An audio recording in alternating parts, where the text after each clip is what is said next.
నమస్కారం friends, welcome back to RK views.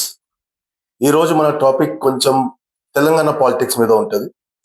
ఒక serious political pattern ఇప్పుడు మనం చూస్తున్నాం, తెలంగాణలో ఊహిస్తున్నాము. ఈ రోజు మనం ఏం మాట్లాడబోతున్నాం అంటే వెస్ట్ బెంగాల్లో ఏదో జరిగిందో ఒక 10 years లా అది తెలంగాణలో కూడా రిపీట్ కావచ్చా? అదే సేమ్ ప్యాటర్న్. బంగాల్లో ఒక 15 years నుంచి ఉన్న strong Mamata Banerjee government sudden గా కొలాప్స్ అయింది. బీజేపీకి ఫుల్ కాదు బంపర్ మెజారిటీతో అక్కడ గవర్నమెంట్ ఫామ్ చేసుకుంది. సో దీంట్లో కొన్ని క్వశ్చన్స్ ఉన్నాయి, కొన్ని ప్రశ్నలు ఉన్నాయి మనకు. ఇది ఓన్లీ బంగాల్లో ఉన్న స్టోరీయా, లేకపోతే ఇది ఇండియన్ పాలిటిక్స్ లో ఒక షిఫ్ట్ అనేది, నరేటివ్ షిఫ్ట్ అనేది జరుగుతుంది? ముందు మనం బంగాల్ గురించి కొంచెం మాట్లాడదాం. బంగాల్లో మొన్న జరిగిన ఎలక్షన్స్ గురించి. అక్కడ ఏం జరిగిందంటే బీజేపీ ఓట్ షేర్ సడన్ గా ఒక 2 elections లో ఇంక్రీజ్ అయింది. 2016లో 3-4% ఉన్న ఓట్ షేర్ సడన్ గా 16-17%. దాని తర్వాత మొన్న జరిగిన ఎలక్షన్స్ లో డైరెక్ట్ 40%, 44% అనేది చాలా పెద్ద జంప్. అట్లనే ఆపోజిషన్ కంప్లీట్ గా కొలాబ్స్ అయిపోయింది. అక్కడ లెఫ్ట్ ఒకప్పుడు గవర్నమెంట్ ఉంది, అది ఒక సీట్ కి పరిమితం అయిపోయింది. Congress only 2 seats. మమతా బెనర్జీ ఇంత స్ట్రాంగ్ లీడర్ అయినా కూడా కంప్లీట్ గా 211 seats నుంచి 80 seats వరకు పడిపోయింది. మైనారిటీ ఓట్స్ అక్కడ స్ప్లిట్ అయ్యాయి. ఈ ఎలక్షన్ లో మీరు చూసుకుంటే బంగాల్లో మైనారిటీ ఓట్స్ మమతా బెనర్జీకి, టిఎంసీ పార్టీకి, సిపిఎం అండ్ కాంగ్రెస్ ముగ్గురికి షిఫ్ట్ అయింది. దానివల్ల కూడా మమతా బెనర్జీకి చాలా అక్కడ loss. Anti incumbency, performance driven government లేకుంటే యాంటీ ఇన్కంబెన్సీ అవుతుంది. అది మమతా బెనర్జీ ఫీల్ అయింది అండ్ ఆమె ఎలక్షన్స్ లో సో రిజల్ట్ ఏమైంది ఫ్రెండ్స్? బీజేపీ ఈ సిస్టమ్ ని కంప్లీట్ గా రిప్లేస్ చేసింది. ఇది ఒక ఐసోలేటెడ్ ఇన్సిడెంట్ లెక్క మనం అనుకోవచ్చు, బట్ ఇది ఒక ప్యాటర్న్ లెక్క డెవలప్ అవుతుంది. ఇప్పుడు మీరు ప్యాటర్న్ సింపుల్ గా చూసుకుంటే స్ట్రాంగ్ రీజనల్ పార్టీ ఉంటది, కానీ టైం వల్ల అది కొంచెం వీక్ అయిపోతుంది because of the leadership, corruption, so many factors ఉంటాయి. ఆపోజిషన్ డివైడ్ ఉంటది. ఇప్పుడు మీరు బంగాల్లో చూస్తే left front, Congress and TMC, ఇంకా అదర్ చిన్న చిన్న పార్టీ అందరు డివైడ్ అయ్యి ఎలక్షన్స్ కంటెస్ట్ చేశారు. దానివల్ల ఏమైందంటే బీజేపీ ఓట్ కన్సాలిడేట్ అయింది, వాళ్ళు గెలిచారు. అక్కడ ఏమైతుందంటే BJP assembly party which have very good cadre base party, వాళ్ళ బూత్ లెవెల్ చాలా స్ట్రాంగ్ ఉంటారు. వాళ్ళు ఆ స్థితిని, ఆ సిచ్యువేషన్ ని అడ్వాంటేజ్ గా తీసుకొని చాలా పైకి వస్తారు. అది బంగాల్లో మనకు కరెక్ట్ గా కనిపించింది. ఈ వాక్యూమ్ ని, అంటే ఒక పొలిటికల్ వాక్యూమ్ ని బీజేపీ చాలా ఈజీగా ఫిల్ చేస్తుంది. మీరు ఎక్కడ చూడొచ్చు, అది అస్సాం కావచ్చు, ఒడిశా కావచ్చు, బంగాల్ కావచ్చు, త్రిపుర కావచ్చు, బీహార్ కావచ్చు. సో బీజేపీలో ఆ మెకానిజం ఉంది. సో ఇది ఇప్పుడు మనం తెలంగాణ సందర్భాలను చూసుకుంటే మీరు అనుకోవచ్చు, అరే తెలంగాణలో బీజేపీకి 8 MLAs ఉన్నారు, సడన్ గా మీరు అంటున్నారు తెలంగాణలో బీజేపీ రావచ్చు అని. కానీ ఇక్కడ కొన్ని మనం డేటా వైజ్ గా మనం చూసుకుంటే ఇక్కడ ఒక చాలా పెద్ద పాసిబిలిటీ ఉంది బీజేపీ. ఎట్లా అంటే ఇప్పుడు మీరు అసెంబ్లీ 2023 ఎలక్షన్ ప్యాటర్న్ చూడండి, ఓటింగ్ ప్యాటర్న్. అక్కడ కాంగ్రెస్ కి మెజారిటీ వచ్చింది. కాంగ్రెస్ కి ఓట్ షేర్ 39% ఉంది. అదే బీఆర్ఎస్ కేసీఆర్ పార్టీకి అదే అసెంబ్లీ ఎలక్షన్ లో 37%, 2% మార్జిన్ ఉంటే కాంగ్రెస్ అండ్ బీఆర్ఎస్ మధ్యలో. కానీ అదే మీరు బీజేపీ చూస్తే 14% ఓట్స్ 8 seats లో గెలిచారు. సో థర్డ్ ప్లేస్ వచ్చింది బీజేపీ. కానీ ఎగ్జాక్ట్ 6 months తర్వాత, అదే అసెంబ్లీ ఎలక్షన్ తర్వాత 6 months తర్వాత లోక్సభ ఎలక్షన్స్ జరిగినాయి. సో ప్యాటర్న్ అక్కడ మీరు చూస్తే ఓట్ షేర్ ప్యాటర్న్ ఎంత డ్రాస్టిక్ గా చేంజ్ అయింది అంటే లోక్సభ ఎలక్షన్స్ లో కాంగ్రెస్ కి 1% ఇంక్రీజ్ అయింది, 39 to 40%. అదే బీఆర్ఎస్ 37% ఉంటే 16% కి పడిపోయింది. ఆల్మోస్ట్ 21% ఓట్ షేర్ బీఆర్ఎస్ పోయింది. కానీ అదే మీరు బీజేపీ చూసుకుంటే with the 20% of the gaining vote share, 14% నుంచి direct they came to 35% with the 8 seats. So that means కి బీజేపీ ఫుల్ పొటెన్షియల్ తో ఇక్కడ కంటెస్ట్ చేస్తే 35% ఓట్ షేర్ బీజేపీ తెచ్చుకోగలుగుతుంది. That is a possible. And on which caste అంటే బీజేపీకి 35% over మీద వచ్చింది, కాంగ్రెస్ వల్ల రాలేదు. కాంగ్రెస్ ఓట్ షేర్ ఎక్కడ డిక్రీజ్ కాలే, కాంగ్రెస్ ఓట్ షేర్ ఇంకా పెరిగింది. అక్కడ బీఆర్ఎస్ ఓట్ షేర్ ని బీజేపీ తీసుకుంది. దట్ మీన్స్ అక్కడ ఒక ఓటర్స్ కి same BRS voter voted for BRS in 2023 assembly election లో సేమ్ అవే బీఆర్ఎస్ ఓటర్స్ కి ఏమనిపించిందంటే ఇప్పుడు లోక్సభ ఎలక్షన్స్ కి మాకు బీఆర్ఎస్ ఓట్ వేస్తే ఓట్ వేస్ట్ అవుతుంది, సో బీజేపీ ఓట్ వేశారు. ఈ ప్యాటర్న్ ఉంటే నేను స్టేట్ వైజ్ గా కాకుండా మీరు మీ చుట్టుపక్కల ఉన్న అసెంబ్లీస్ ఇంకా లోక్సభ సీట్స్ కూడా మీరు అనలైజ్ చేస్తే మీకు ఇదే ప్యాటర్న్ ఉంటుంది. సపోజ్ ఒక ఎగ్జాంపుల్ గా మొన్న జూబ్లీ హిల్స్ ఎలక్షన్స్ జరిగినాయి, బై పోల్ నవీన్ యాదవ్ గెలిచారు. ఆ జూబ్లీ హిల్స్ ఎలక్షన్స్ లో కాంగ్రెస్ కి ఈసారి మంచి మెజారిటీ వచ్చింది, బీజేపీ థర్డ్ ప్లేస్ కి వెళ్ళిపోయింది మీద చాలా తక్కువ ఓట్లు. కానీ అదే వన్ లోక్సభ ఎలక్షన్స్ జరిగినాయో కిషన్ రెడ్డి గారు అక్కడి నుంచి పోటీ చేశారు, ఆ ఓట్ షేర్ అరౌండ్ 70% దాకా, 70,000 దాకా పోయింది.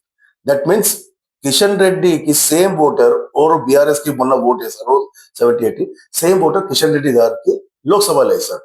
అట్లనే మీరు శరత్ నగర్ అసెంబ్లీ చూడండి, చాలా ప్లేసెస్ చూసుకుంటే అసెంబ్లీలో ఓట్ బీఆర్ఎస్ కి ఎక్కువ ఉంటుంది, కానీ అదే లోక్సభ రాగానే ఆ ఓట్ బీజేపీ పడుతుంది. సో ఈ ప్యాటర్న్ మనం చూస్తున్నాం. సో దట్ మీన్స్ బీజేపీకి ఇక్కడ ఓట్ వేసేటోళ్ళు ఉన్నారు. BJP is not neglected party in Telangana. బీజేపీకి ఓట్ వేసే జనాలు ఉన్నారు ఇక్కడ. సో దాన్ని బీజేపీ ఎట్లా టర్న్ అవుట్ చేసుకుంటే అసెంబ్లీలో కూడా అది మనం యాక్చువల్లీ చూడాలి. ఇప్పుడు మీరు కాన్స్టిట్యున్సీ నేను ఆల్రెడీ శరత్ నగర్ జూబ్లీహిల్స్ గురించి చెప్పాను మీకు. ఇంకా మీరు చూసుకుంటే గ్రౌండ్ లెవెల్ లో కూడా మీరు చూసుకుంటే Karimnagar already BJP strong hold ఉంది.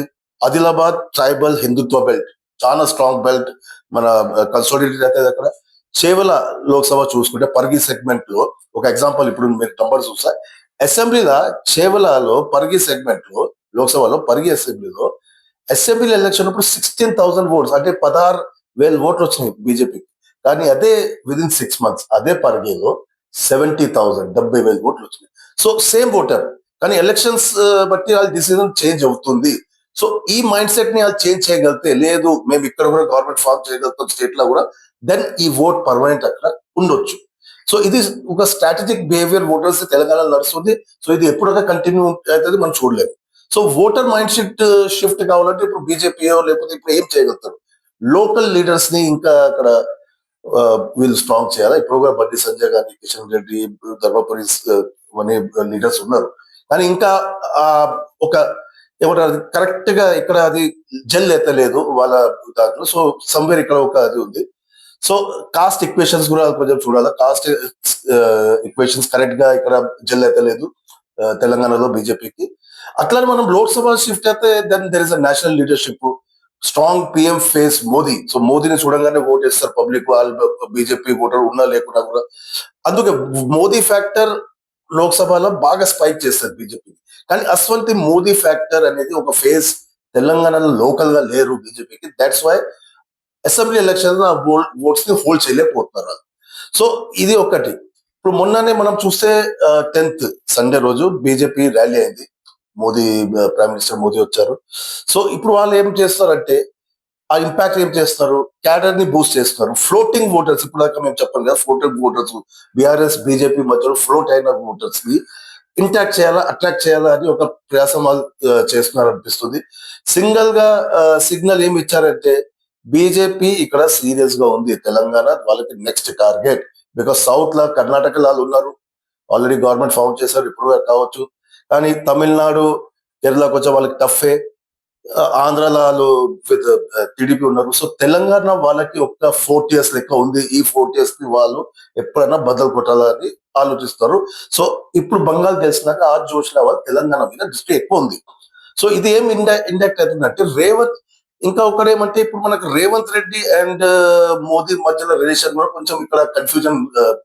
మొన్న కూడా మనం చూస్తే ఇండైరెక్ట్ డైరెక్ట్ గా మోదీ గారు స్టేజ్ మీద వచ్చి, आप हमारे साथ आ जाओ, हम आपको अच्छा देख लेंगे. దానికి రేవంత్ రెడ్డి బాడీ లాంగ్వేజ్ కూడా అంతా దాన్ని అంటే క్వశ్చన్ చేయలేకపోయిండు. ఆ బాడీ లాంగ్వేజ్ కూడా చాలా క్యాజువల్ గా ఉండే.